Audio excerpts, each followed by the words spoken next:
my strength comes from the Lord. He has given me all the strength to whatever I want to do or I did in my pregnancy. నాకు దేవుడి నుంచి strength వచ్చింది. The Holy Spirit gave me the strength to whatever I want to do. ఇంకా second wave వచ్చినప్పుడు ఏమైందంటే నేను exactly 8th మంత్లో ఉన్నాను అప్పుడు. అప్పుడు ఏం జరిగిందంటే మన చర్చ్లో చాలామందికి బాగాలేదు. అప్పుడు చాలామంది సివియర్ అయ్యారు. దావిద్ అంకల్ అట్లా మావయ్య. So there were so many people. అట్లా there were few people whom we lost also. So అట్లా మన ఇంట్లో నేనేమో ప్రెగ్నెంట్, మమ్మీ నోషేమో 100% వెళ్ళాల్సిందే. Because they cannot stay without going. So అవన్నీ అట్లా జరిగినప్పుడు మన చర్చ్లో డెత్ అయినప్పటికీ కూడా they had to go to the grave, they had to do all this burial thing and also. అట్లా అప్పుడప్పుడు టెన్షన్ వచ్చేది, ఏమైనా అయితే ఏమైంది. అందరూ అంటున్నారు సెకండ్ వేవ్లో ప్రెగ్నెంట్ ఉమెన్కి బాగా ఎఫెక్ట్ అవుతుంది, ఎఫెక్ట్ అయితే ఇంకా మదర్ అండ్ చైల్డ్ ఇద్దరు ఉండట్లేదు. అట్లా అయ్యో నేను చూడకూడదు అనుకున్నా సరే నాకు యూట్యూబ్లో అవే వీడియోస్ కనపడేవి. Like pregnant women she expired because of Covid అన్నట్టు అట్లా. సో ఒక మినిస్ట్రీలో ఉండి, ఒక పాస్టర్స్ ఫ్యామిలీలో ఉండి there are so many things మనకి భయపడుతూ ఉంటాయి అవి. అప్పుడు కూడా వాళ్ళిద్దరూ అట్లా బయటకు వెళ్ళినప్పుడు చాలా భయం వేసేది. వాళ్ళ ఇంటికి వచ్చినప్పుడు like if they get that virus and it comes to me or something ఏం జరిగింది. కానీ I depended on the lord. He saved me. నన్ను 9 months ఎట్లా కాపాడారంటే నథింగ్ హ్యాపెన్ టు మీ. వాళ్ళు అన్నీ చేశారు. They went to the people who were not feeling well. ఎవరైనా death అయినప్పటికీ కూడా they went to the burial things. అన్నీ చేశారు. 1 or 2 బాడీస్ని టచ్ కూడా చేశారు. కానీ గాడ్ రియలీ ప్రొటెక్టెడ్ అస్. వాళ్ళకి కూడా ఏం అవ్వలేదు, నాకు కూడా ఏం అవ్వలేదు. హీ రియలీ ఎలా అయితే నాకు ప్రామిస్ చేశారు. I ask God for one thing, God's grace. నాకు మీ గ్రేస్ కావాలి, మీ కృప నాకు కావాలి. జర్నీ అంతా I want your grace. And in the same way he gave me his grace. నాకు ఎలా గాడ్స్ గ్రేస్ నాతో ఎలా ఉందంటే అప్పుడు how he protected me is 9th monthలో. 9th month 10 days అయిపోయినాయి. We went for shoot. మేము ప్రెగ్నెన్సీ షూట్ అప్పుడు లైక్ 8th month ఎండింగ్లోనే మేము ప్లాన్ చేసాం యాక్చువల్లీ. సో అట్లా అది కొంచెం లేట్గా ప్లాన్ చేసినందుకు we went in the 9th month for shoot. 9th monthలో అందరూ అన్నారు ఈ టైంలో అసలు వెళ్ళకూడదు, అసలు వెళ్తే చాలా రిస్కీ, అక్కడ పెయిన్స్ వస్తే ఏం చేస్తారు, ఏమి జరిగింది ఇది అది అని. బట్ వి 3 of us, నేను, వినోష్ గారు, mummy, we depended on the Lord. We knew that nothing is going to happen to us. Tension ఉంది ఆబ్వియస్లీ. మేము అన్నీ తీసుకెళ్ళాము. ఇఫ్ ఇట్ ఆల్ పెయిన్స్ వస్తే ఏమేమి కావాలి అన్నీ తీసుకెళ్ళాము. కానీ he protected me even then. నాకు ఏమీ జరగలేదు బై గాడ్స్ గ్రేస్. మేము 2 days ఉన్నాం. సాంగ్ షూట్ అంతా ఆ ఫస్ట్ పార్ట్లో ఎక్కువ నేనే ఉన్నాను. So I have to stand on my legs. మేము ఇటు అటు వెళ్ళాలి బీచ్ దగ్గరికి. So we went everywhere. God నాకు అప్పుడు కూడా ఎంత స్ట్రెంగ్త్ ఇచ్చారు. He gave us the strength to stand on my legs. 9th monthలో యాక్చువల్లీ నుంచోవడం కూడా చాలా కష్టం. కానీ he gave us the strength to do to complete the song shoot very very nicely. అది ఎంత మంచిగా జరిగింది. We came back home. వచ్చిన 15 days తర్వాత నాకు డెలివరీ వచ్చింది. And how he protected me July 31st baby Born అయితే July 30th కూడా డిన్నర్కి నేను నాకు ఇష్టమైన కర్రీ నేను చేసి I prepared my own dish and I made. ఎందుకంటే నాకు నార్త్ ఇండియన్ ఇష్టం. నాకు ప్రెగ్నెన్సీ అంతా సౌత్ ఇండియన్ ఇష్టం ఉండేది కాదు. I just like north Indian food ఏమో మమ్మీకి ఎంతగా రాదు. సో సమ్టైమ్స్ నాకు తినాలనిపిస్తే నేనే చేయాలి. బికాస్ కోవిడ్ అంతా బయట ఉంది, బయట ఫుడ్ తినలేము. So 9th month last day కూడా I prepared my dinner and next day morning we went to the doctor. So God's grace, he gave me his grace.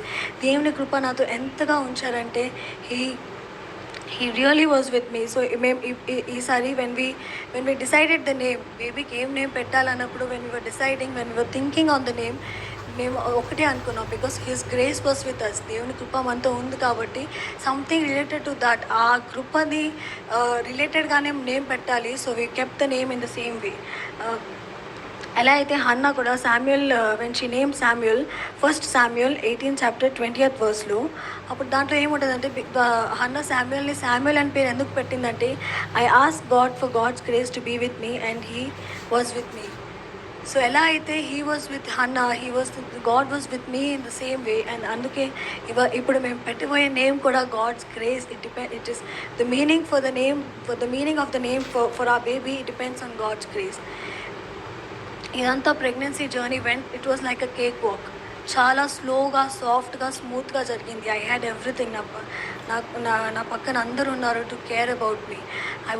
ఒక స్పెషల్ పర్సన్‌ని నేను I want to thank that special person in my life. ఆ special person ఎవరో కాదు, నా husband ఇనోష్ గారు. He took care of me 9 months. నన్ను ఎంత మంచిగా చూసారంటే, నార్మల్‌గా కూడా చాలా కేరింగ్‌గా ఉంటారు. ఆ లవ్ ఎక్స్‌ప్రెస్ చేయడం అనేది ఎక్కువ రాదు. బట్ కేర్ మాత్రం 100% కన్నా పైనే ఉంటది. సో నేను ప్రెగ్నెన్సీ జర్నీలో కూడా he was with me every phase. చిన్న చిన్న అపాయింట్మెంట్స్, డాక్టర్స్ అపాయింట్మెంట్స్ కానీ everything he took care of me. నాకు లెగ్స్ పెయిన్ వచ్చినప్పుడు he used to even press my legs. నీకు ఎంత పెయిన్ వస్తుందిగా, I will be there for you అనేది he really took care of me very very nicely. నాకు ఒక మంచి husband కావాలి, ఒక స్పిరిచువల్ హస్బెండ్ కావాలని ఐ ప్రేడ్ ఫర్ 2 years. నేను 2 years, 6 months కాదు, 3 months కాదు, 9 months కాదు, 1 year కాదు, నేను ఎగ్జాక్ట్లీ 2 years ప్రేయర్ చేశాను. I use to pray a lot and fast a lot. I need a husband who is very spiritual, understanding and caring husband. నేను ఎలా అయితే ప్రేయర్ చేశానో నాకు 2 years ఆన్సర్ రాలేదు. కానీ 2 years తర్వాత he gave me a person, a wonderful person. నేను నా ప్రెగ్నెన్సీ జర్నీ అంతా every time I see him, నా కోసం ఏమైనా చేసినప్పుడు I use to see him and I use to thank the Lord and I was very grateful. ఎంత గ్రేట్ఫుల్గా అనిపించిందంటే, thank you Lord for giving me such a husband. ఆ 2 years నేను కొంచెం కష్టపడ్డాను. దేర్ వర్ టైమ్స్ వెన్ ఏదో ఒకటి జరిగేది, లైక్ నువ్వు ఎందుకు బిలీవ్ చేస్తున్నావు ఇది అది. కానీ 2 years తర్వాత he gave me what I desired for. ఎలా అయితే హన్నా దేవుడి టైమింగ్ని she dependent on God's timing, అలాగే నేను కూడా నా లైఫ్లో నా హస్బెండ్ ఎలాంటి హస్బెండ్ కావాలని 2 years వెయిట్ చేశాను. So what God promise me through Hannah sermon is, in every situation his timing is perfect. ఏ సిచ్యువేషన్లో అయినా దేవుని టైమింగ్ చాలా పర్ఫెక్ట్గా ఉంటుంది. మనం జస్ట్ వెయిట్ చేయాలి. ఇక్కడ ఉన్న కొంతమంది అనుకోవచ్చు, లైక్ ఇంకా నాకు మ్యారేజ్ అవ్వట్లేదు ఆర్ ఎనీథింగ్, మీరు ఏ ప్రాబ్లంలో ఉన్నా మీరు అనుకోవచ్చు ఎంత టైం పట్టింది. But you have to believe in the lord. మీరు చేసిన ప్రేయర్లో మీద మీకే నమ్మకం ఉండాలి. అప్పుడే మీరు ఏదైతే అడుగుతున్నారో మీకు 100% దేవుడు he will grant you that thing. So pregnancy journey అంతా చాలా బాగా జరిగింది. Everything went good, there were no complications. నేను డాక్టర్ దగ్గరికి వెళ్ళినప్పుడు డాక్టర్ కూడా నన్ను సీరియస్గా చూసేది కాదు, బికాజ్ ఎవ్రీథింగ్ వాజ్ పర్ఫెక్ట్. అప్పుడప్పుడు బికాజ్ వామిటింగ్స్ అవుతున్నాయని నాకు వెయిట్ గెయిన్ అవ్వలా. జర్నీ అంతాలో నాకు ఓన్లీ 4 kgs ఇంక్రీజ్ అయ్యింది. నార్మల్లీ అందరికీ 8 kgs, 10 kgs, కొంతమందికి 20 kgs కూడా ఇంక్రీజ్ అయ్యేది. కానీ నాకు వెయిట్ గెయిన్ అవ్వలేదు, because the only reason was vomiting. నాకు ఏది తినాలనిపించేది కాదు. సో బట్ స్టిల్ ఈ granted me a healthy child, A problem లేకుండా ఈజీగా ఈ గ్రాంటెడ్ మీ. ప్రెగ్నెన్సీ అయిన తర్వాత delivery July 30th morning 9 o'clock నాకు వాటర్ బ్రేక్ అయింది. 9 o'clock వాటర్ బ్రేక్ అయినప్పుడు కొంచెం ఐ గాట్ స్కేర్డ్. ఏం జరుగుతుంది, నాకేం అర్థం అవ్వట్లేదు అని. When I was thinking like that, we called Dorothy and she said that immediately మీరు హాస్పిటల్కి వచ్చేసేయండి, బికాజ్ వాటర్ బ్రేక్ అయితే ఎంతసేపు పట్టింది, ఎప్పుడు అయితే అనేది ఎవరికి తెలియదు. సో ఇమీడియట్గా మేము 9 o'clockకే we all went to the hospital. కానీ 9 o'clock వెళ్తే till 4 దాకా నాకు ఏ పెయిన్స్ రాలేదు. డాక్టర్ అన్నారు, నీకు మేబీ రేపు అయ్యింది డెలివరీ, ఇవాళ అయ్యే ఛాన్సెస్ లేదు, ఇవాళ వెయిట్ చేద్దాం, రేపు నీకు న్యాచురల్ పెయిన్స్ రాకపోతే we'll inject you for natural pains. ఆ ఇంజెక్షన్స్ ఇచ్చిన తర్వాత పెయిన్స్ వచ్చిన తర్వాత మేబీ విల్ గెట్ డెలివర్డ్ అని.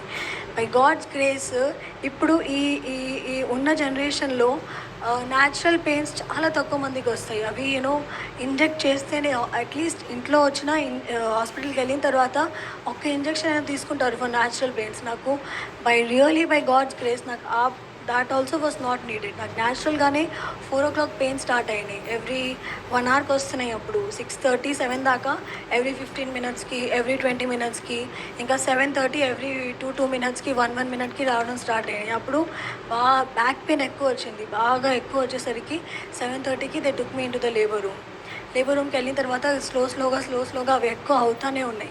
9 or 9:30కి డాక్టర్ వచ్చి చెప్పారు, రేపు కాదు ఇవాళే ఒక 1 hourలో అట్లా డెలివరీ అయిపోయిందని.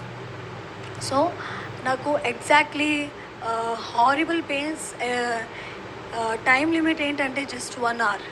నాకు ఓన్లీ 1 hour లైక్ కొంచెం ఎక్కువ పెయిన్ వచ్చింది. నేను డెలివరీ వచ్చాక ముందు నేను ఎంత టెన్షన్ పడ్డాను, బికాజ్ నా పక్కన ఉన్న వాళ్ళందరూ అదే అంటారు, అమ్మో డెలివరీ మామూలు కాదు, అసలు చాలా పెయిన్ వచ్చింది, నువ్వు తట్టుకోలేవు, నీకు ఆ స్ట్రెంతే లేదు, ఇది అది అని నార్మలీ అందరూ అంటానే ఉన్నారు.